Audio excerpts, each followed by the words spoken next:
नमस्कार, टीवी 9 भारतवर्ष देख रहे हैं आप। मैं हूं अरुण सुंद्राल। भारत इस वक्त सिर्फ गर्मी नहीं झेल रहा या गर्मी से जूझ नहीं रहा, बल्कि एक डेंजरस हीट इमरजेंसी से गुजर रहा है। शुक्रवार दोपहर का अगर आंकड़ा देखें तो दुनिया के 100 सबसे गर्म शहरों में से 97 भारत के थे।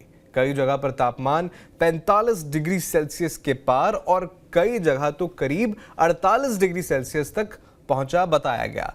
सवाल यह है कि यह सिर्फ मौसम की मार है या क्लाइमेट क्राइसिस का एक क्लियर वार्निंग साइन है। इस पूरे विषय पर विस्तार से चर्चा के लिए आज हमारे साथ मौजूद हैं जाने माने एनवायरमेंटलिस्ट आनंद आर्य जी। बहुत बहुत स्वागत सर आपका टीवी 9 भारतवर्ष पर। आनंद जी, सबसे पहला सवाल तो यही पूछूंगा। देखिए, जो ये आंकड़ा सामने आया है, 100 में से 97 सबसे गर्म शहर जो हैं वो भारत के हैं। यह आंकड़ा कितना अलार्मिंग आप इसे समझते हैं, और क्या ये जो गर्मी है इस बार से नॉर्मल समर मानना एक गलती होगी? देखिए, इसमें दो पार्ट हैं आपके सवाल में। पहला तो ये कि इस समय हमारे यहाँ ये गर्मी का मौसम है ही है, जबकि और बहुत सारे देशों में अभी ये गर्मी का मौसम आया नहीं है। पर अगर हम कुछ सिटीज़ को देखते हैं, जैसे कि आपके मिडल ईस्ट की कंट्रीज़ हैं, मैं कहूँ तो अगर आबू धाबी अगर आप लें इस समय, आई थिंक अगर वहाँ पे भी हो सकता है टेम्परेचर 50+ ही हो। तो एक तो यह कि कंपैरिजन ये कहना कि भाई दुनिया के 100 देशों में, ये मेरे हिसाब से थोड़ा सा गलत है, क्योंकि इस समय इंडिया तो पूरा, सिर्फ हिमालय वगैरह को छोड़ के हमारा पूरा देश इस समय गर्मी का हिस्सा है, और वहाँ टेम्परेचर्स हमारे 40, 43, 42, ये तो एक नॉर्मल टेम्परेचर होता है इस समय।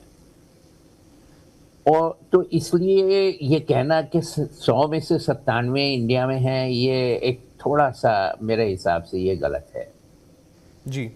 दूसरा ये है कि इसी तरह टेम्परेचर, अब जैसे आबू धाबी अगर आप लें या कुवैत लें या आप टूनीशिया लें, अगर वहाँ पे जाके अगर आप इस समय बाहर निकलेंगे या उनकी जो गर्मी है, वहाँ टेम्परेचर 55 डिग्री नॉर्मल है। 45 से 60 डिग्री का टेम्परेचर उनके यहाँ नॉर्मल है। तो अगर हम उस हिसाब से देखें तो हमारे यहाँ ये नहीं है। दूसरा जो आपने सवाल किया कि क्या यह क्लाइमेट चेंज क्या की वजह से है, तो मैं ये कहूँगा कि देखिए, सारी दुनिया में और इंडिया में भी बहुत हद तक, काफ़ी हद तक इंडिया में क्लाइमेट चेंज नाम की अब चीज़ रही नहीं।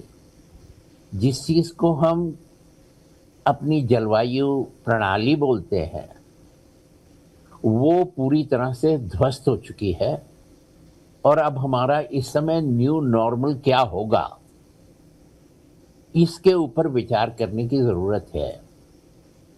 क्योंकि देखिए, जब हम ये कहते हैं कि 22 मई को दिल्ली का टेम्परेचर इतना 43 डिग्री टेम्परेचर नॉर्मल है, तो ये जो हम कैलकुलेट करते हैं, ये पिछले 50 से 100 साल तक की हम इस दिन की एवरेज निकालते हैं, और उसके बेसिस पे हम ये कहते हैं कि ये नॉर्मल है।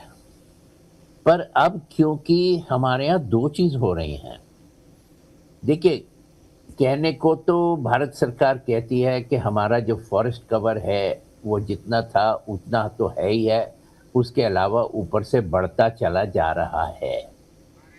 पर सवाल सिर्फ एक आपके फॉरेस्ट कवर का नहीं है, पर सवाल ये है कि जो हमारे फील्ड के अंदर जो प्लेन्स हैं या जहाँ पे भी हमारी सिटीज़ हैं, वहाँ पे जो हमारी वेटलैंड्स हैं, क्या हम उन्हें प्रोटेक्ट कर रहे हैं?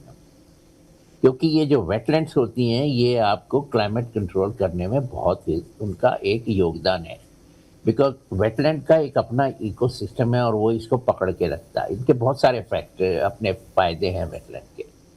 अनफॉर्चुनेटली जब से हमने साइन किया है अपना ये वेटलैंड कन्वेंशन, जो रामसर कन्वेंशन है, उसमें हम आज की डेट में सिर्फ 99 वेटलैंड्स को हमने उनका वो स्टेटस दिया है, जबकि यूपी में ही 500 के ऊपर हैं जिनको रामसर साइट डिक्लेयर किया जा सकता है।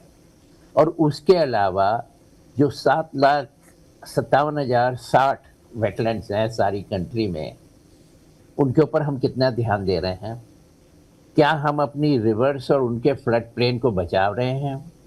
ये सब चीज़ें नहीं हो रही, और जो कि मेरे हिसाब से होनी चाहिए। तो इसका सीधा सीधा असर उसके ऊपर है।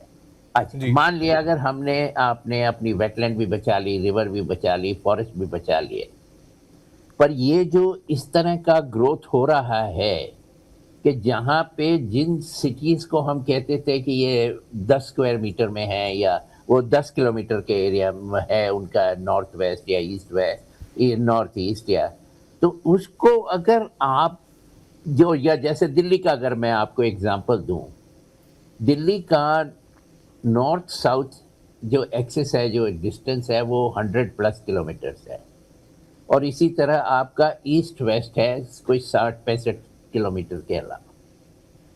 आज से 25 साल पहले इसमें से आधा ग्रीन एरिया था, खुला हुआ एरिया था, जहाँ खेत थे या आप कहें छोटी झाड़ियाँ थी, कुछ भी कह लीजिए। पर आज 1 स्क्वायर किलोमीटर ऐसा एरिया नहीं है इस पूरे हिस्से में कि जहाँ हम ये कह सकें कि इसके अंदर अब वो चेंज आ गया। तो आज वहाँ पे ये जितने एरियाज हैं, ये सारे हीट आइलैंड्स बन चुके हैं। जी और आनंद जी जी अनफॉर्चुनेटली हमारी जो कंस्ट्रक्शन मटेरियल है वो हीट रिटेन करता है। जो पहले किसी ज़माने में मोटी दीवारों के हवा के रुख को देखते हुए जो बनाए जाते थे, जिसमें ऑटोमेटिकली जो गर्मियों में ठंडे रहते थे, सर्दियों में गर्म रहते थे, वो कंस्ट्रक्शन प्रणाली जो थी वो तो हम भूल चुके हैं। तो इन सब का कंबाइंड इफेक्ट यही है कि आज जो टेम्परेचर की जिसकी आप बात कर रहे हैं, कि जो आज नहीं होने चाहिए, जो इस समय 42, 43, 44 होना चाहिए, वहाँ पे आपको 44 दिख रहा है, 45 दिख रहा है, 47 दिख रहा है। जैसे दिल्ली में ही इस समय मई के महीने में शायद 43-44 डिग्रीज पहुँचता है, तो बहुत थोड़ी देर के लिए पहुँचता है, पर अब तो ये कंसिस्टेंटली कुछ दिनों से 40-45 डिग्रीज दिख रहा है।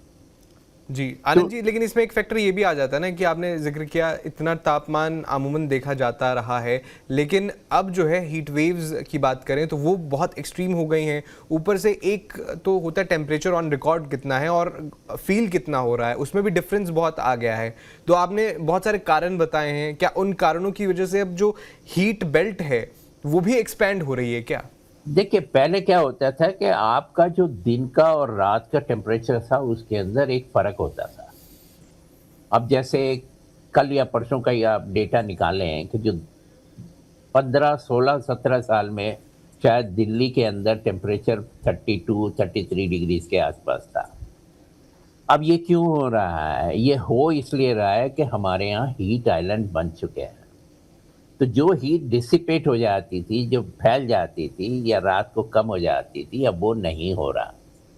तो इसलिए आप ये सब फील कर रहे हैं कि आपको जो पहले 43 डिग्री में आपको फील नहीं होता था, क्योंकि आप पेड़ों के नीचे बैठते हैं या हवा का मतलब होता है, तो इस समय आपको वो हवा देखने को ही नहीं मिलेगी।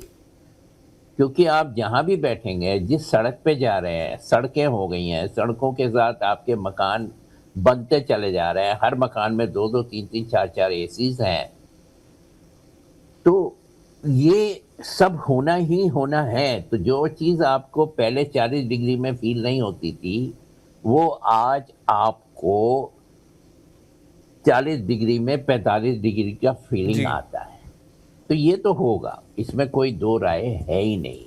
जी आनंद जी, देखिए पहले ये जो आपने तापमान में जो अंतर आ रहा है इसका आपने जिक्र किया, लेकिन अगर मैं आपसे पूछूं कि भारत में जो अभी क्लाइमेट अडेप्टेशन है उस पर उतनी तेज़ी से काम हो रहा है जितना अभी जो हीट वेव की फ्रीक्वेंसी बढ़ गई है उसके कंपैरिजन में क्या उतना तेज़ी से काम हो रहा है? और दूसरा सवाल मेरा इसी के साथ ये रहेगा कि भारत को अब सीरियसली जो है हीट प्रूफ प्लानिंग पर काम करने की ज़रूरत आन पड़ी है? बिल्कुल है। देखिए, आप जिस तरह से आप ग्रीन कवर, जैसे खेत होते हैं आपके, अब खेतों के अंदर खेती होती है, फसल उगती है। फसल उगने का मतलब ये है कि वहाँ पे पानी रहता है, वहाँ पे मॉइस्चर रहता है। आज वो हिस्सा आपका कम होता जा रहा है। और अगर आप जैसे दिल्ली एनसीआर का ही लें, तो जेवर एयरपोर्ट का इतना बड़ा इम्पैक्ट आ रहा है इस एरिया के अंदर कि इतनी कंस्ट्रक्शन हो गई है, और जो जहाँ पे खेती होती थी वो एरिया खत्म हो गए हैं। तो ये तो आपका होना होना ही है। और इसके लिए करने का तरीका एक ही है कि हमें एक तो जो जो कंस्ट्रक्शन के लिए जो मटेरियल्स यूज करते हैं उसके अंदर चेंज करना पड़ेगा। और दूसरा हमको एक मतलब हाई राइज बिल्डिंग्स बनानी पड़ेंगी जिससे आप एरिया कम कवर करें। और दूसरा ये कि बहुत सारे और काम करने हैं, जैसे आपको अपना ट्रैफिक है, अगर ट्रैफिक जैम रहेंगे आपके, तो आपके लिए आप फालतू में आप डीजल और पेट्रोल बर्न कर रहे हैं, और उसकी जो हीट है और उसका जो पार्टिकुलेट मैटर है वो आपके एनवायरनमेंट को पोल्यूट कर रहा है। जी। तीसरा रीज़न, जहाँ हमारे दिल्ली का, खासकर एनसीआर की दिल्ली की बात करूँ, तो दिल्ली के अंदर आपकी जो यमुना है और उसमें जो पड़ने वाले 42 के करीब नाले हैं, इनमें से जो गैसेस निकल रही हैं, क्योंकि ये साफ तो है नहीं, क्योंकि ये जितने भी नाले थे ये सिर्फ बरसाती नाले होते थे कि इनका मतलब ये है कि बरसात का जो पानी है वो नदी में जाए। पर अब तो वो इतना पोल्यूटेड है कि आप वहाँ खड़े नहीं हो सकते, इतनी स्मेल आती है। और इसमें से हर तरह की गैसेस निकलती हैं, और उन गैसेस में ये जितनी भी आपकी हवा है वो ट्रैप होती है। और पोल्यूशन अगर आपका क्लियर नहीं होगा तो जो आपको आसमान से थोड़ी ठंड आती है रात को, वो भी नहीं मिलेगी। तो इस तरह से ये जो दिल्ली और एनसीआर एक मॉडल है आज की डेट में। और जिस तरह से भारतवर्ष का हर शहर का डेवलपमेंट होता जा रहा है, आप समझिए कि वो दिल्ली की तर्ज पे ही चल रहा है, दिल्ली की ही नकल हो रही है सब जगह। तो ये तो भारत सरकार को सारे देश के अंदर एक एक पॉलिसी बनानी पड़ेगी। जी, और सिर्फ पॉलिसी ही नहीं बनानी है, उसको इम्प्लीमेंट करना है रूथलेसली। बिल्कुल। क्योंकि हमारे देश में अनफॉर्चुनेटली हमारे यहाँ पॉलिसीज नहीं है, हमारे यहाँ लॉज भी हैं, पर हो क्या रहा है कि हम उनको इम्प्लीमेंट नहीं कर पाते। बिल्कुल, कहीं न कहीं इम्प्लीमेंटेशन में बहुत दिक्कत है, जो हमें जो है आम जनता को वहाँ उसे उसका नुकसान जो है भुगतना पड़ रहा है। लेकिन आनंद जी, क्योंकि देखिए आप जाने-माने एनवायरमेंटलिस्ट हैं और इस पर लगातार काम करते रहे हैं, तो आपसे सॉल्यूशन की बात कर लेते हैं। सरकार को अगर टॉप 3 इमीडिएट स्टेप्स उठाने हों इस जो हीट वेव की स्थिति है या गर्मी की स्थिति है जो, या हीट आइलैंड की स्थिति है, इसको निगेट करने के लिए, तो वो क्या हो सकते हैं इमीडिएट स्टेप्स, और लॉन्ग टर्म स्टेप्स कौन से उठा सकते हैं ताकि आने वाले समय में भी इसका निवारण हो सके?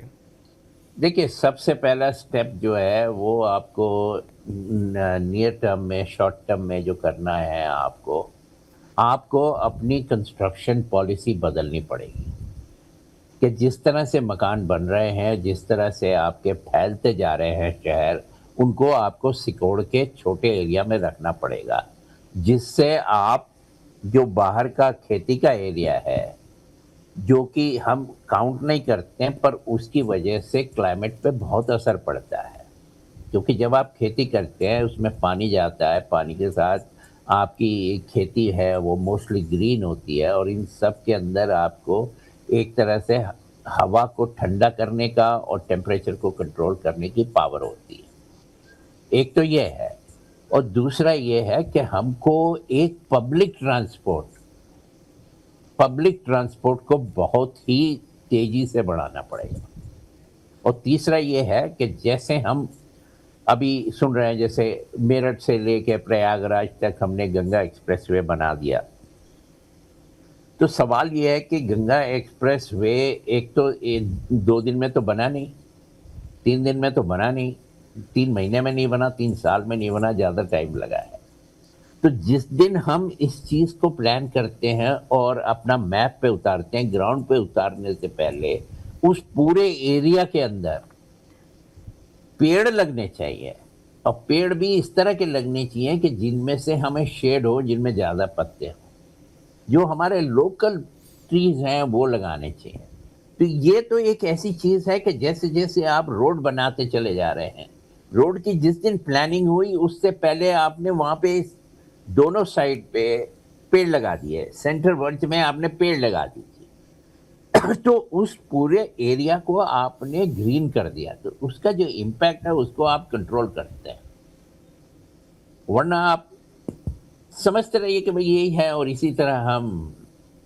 इसी तरह आज की डेट में एक जो इमीडिएटली काम करना है वो ये है कि जो हमारे हिमालयाज़ हैं उनको इको सेंसिटिव जोन डिक्लेयर करना है, और वहाँ पे एक तो डेवलपमेंट, रिहायशी डेवलपमेंट, टूरिज्म, इस सबको ऊपर बहुत तेज आपको कंट्रोल करना है। भूटान और सिक्किम इसके क्लासिक एग्जाम्पल हैं, खासकर भूटान।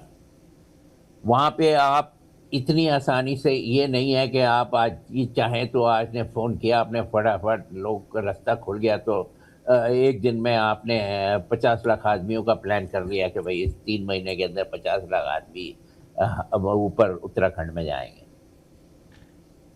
इसको अगर हम कंट्रोल कर सकते हैं तो जो माउंटेन्स के ऊपर जो हमारी स्नो लाइन है, जो हमारे ग्लेशियर्स हैं, वो हमको इतना अच्छा कंट्रोल कर सकते हैं क्लाइमेट को शॉर्ट टर्म में। इसके लिए कोई लंबा चौड़ा काम नहीं करना है, और ऊपर से आपको अपने हिल्स बचाने हैं। ये माना कि भाई डेवलपमेंट होना है, पर मैं तो ये कहूँगा कि हमारे कॉन्स्टिट्यूशन का जो इंटरप्रिटेशन है, आज से कोई 30 साल पहले का एक जजमेंट है जस्टिस रूमापाल का। वहाँ उन्होंने कहा है कि development can not be at the cost of environment, जी। और इसी चीज़ को सुप्रीम कोर्ट कम से कम 50 दफ़ा दोहरा चुकी है डिफरेंट जजमेंट्स के अंदर। तो हमें डेवलपमेंट करना है, कोई प्रॉब्लम नहीं है उससे, पर उसके साथ आप एनवायरनमेंट का इतना ध्यान रखिए कि डेवलपमेंट होने से पहले वहाँ पे उतना फॉरेस्ट्रेशन हो चुका हो।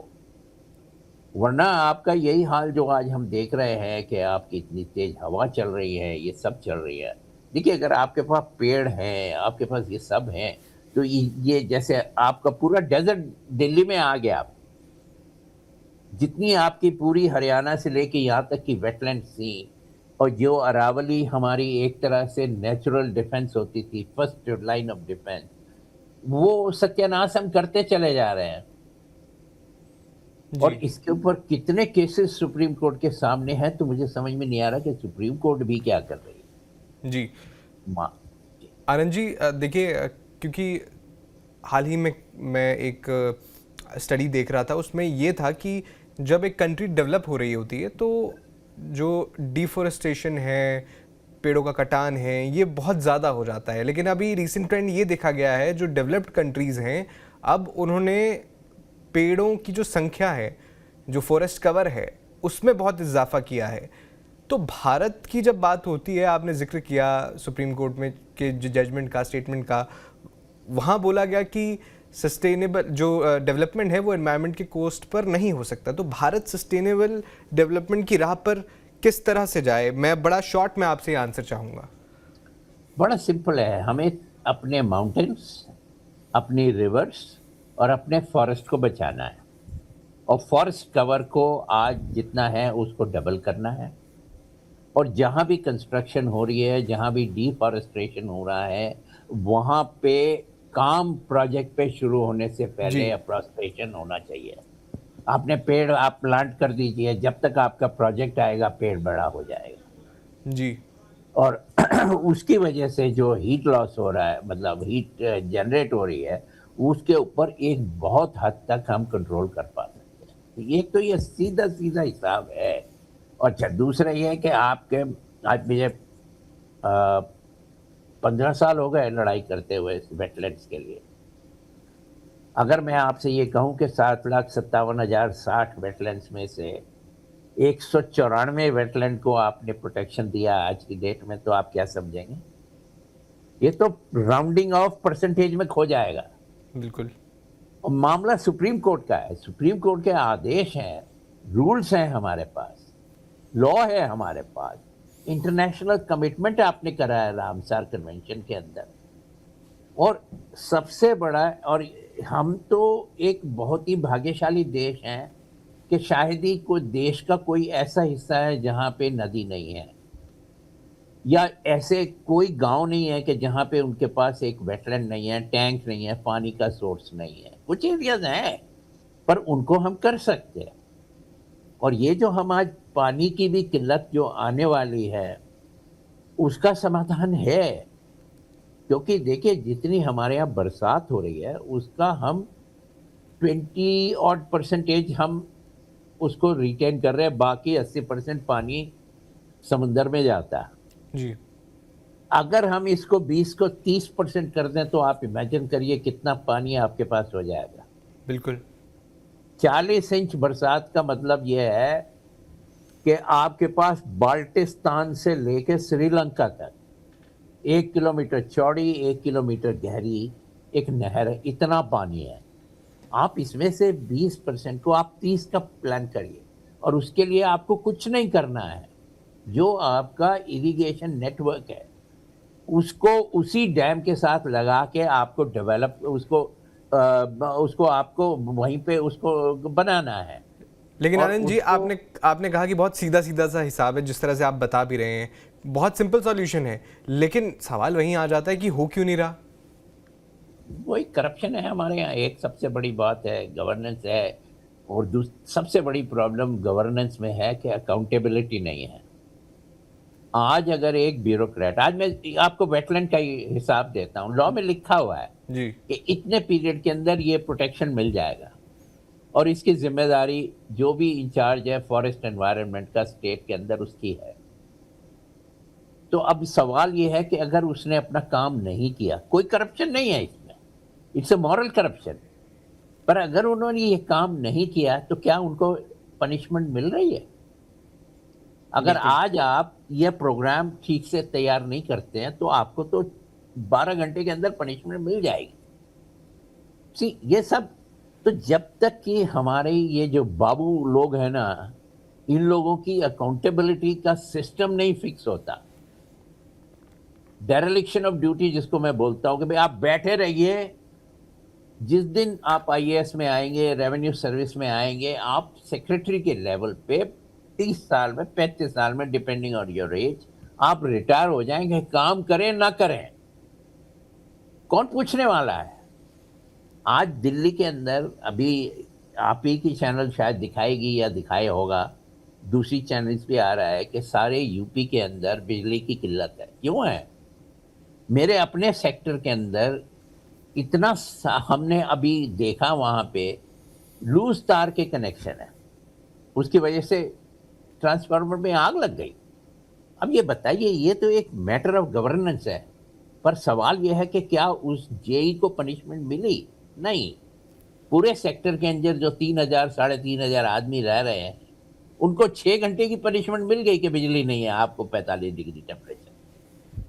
तो अकाउंटेबिलिटी जब तक कि हम ब्यूरोक्रेट्स की, पब्लिक सेक्टर के अंदर जितने ऑफिसर्स हैं, जितने लोग काम करते हैं, जब तक उनकी वो एक फिक्स नहीं किया जाएगा, वो एक नया लॉ आना चाहिए जी और इम्प्लीमेंट होना चाहिए थॉरोली।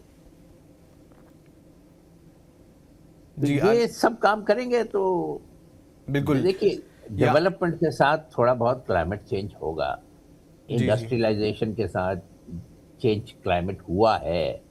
अगर आप 200 साल पहले जब से इंडस्ट्रियलाइजेशन वेस्ट में शुरू हुआ तब से लेके आज की हिस्ट्री आप देखें तो सब जगह गर्मी होती जा रही है।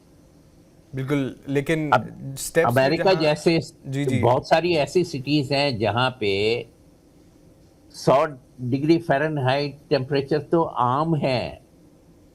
और ये मैं समुद्र के, और मैं आपको फ्लोरिडा और जो जहाँ पे उनके डेजर्ट एरिया उनकी बात नहीं कर रहा हूँ, मैं सिटीज़ की बात कर रहा हूँ जो बिल्कुल अंदर है, जहाँ पे थोड़ी थोड़ी माउंटेन्स भी हैं। वहाँ पे आज आपका 100 degrees plus, which is something like हो गया आपका 33 34 35 डिग्री टेम्परेचर वहाँ पे। जी। यहाँ देखिए, आपने बिल्कुल सही कहा कि हिसाब सीधा सीधा है और लेकिन अकाउंटेबिलिटी की कमी है। सस्टेनेबल डेवलपमेंट के वादे हैं, उन पर काम किया जा रहा है, पॉलिसीज़ भी हैं, लेकिन इम्प्लीमेंटेशन की दिक्कत है और अकाउंटेबिलिटी भी यहाँ बहुत ज़रूरी हो जाती है। मैं आनंद जी आपका बहुत बहुत धन्यवाद करता हूँ, आपने आज हमें समय दिया, इस अहम मुद्दे पर हमने चर्चा की है और मुझे उम्मीद है कि जो लोग इसके लिए अकाउंटेबल हैं वो अपनी जिम्मेदारी समझें और भारत किस दिशा में आगे बढ़ रहा है वो बिल्कुल उस पर सुधार हो, उस पर विचार हो। आपका बहुत बहुत शुक्रिया आज हमारे साथ जुड़ने के लिए। धन्यवाद धन्यवाद। आपने सुना आनंद आर्या जी को, जो कि एनवायरमेंटलिस्ट हैं और लगातार इस क्षेत्र में काम करते आए हैं, लेकिन अभी जो मौजूदा परिस्थिति है जहां हीट वेव बिल्कुल एक्सट्रीम है और जो बाहर निकलना भी जो है मुश्किल हो गया है इस समय, लेकिन उन्होंने कुछ सुझाव भी दिए हैं और एक सबसे बड़ा सुझाव तो ये रहा कि अकाउंटेबिलिटी तय होनी चाहिए प्रशासन की।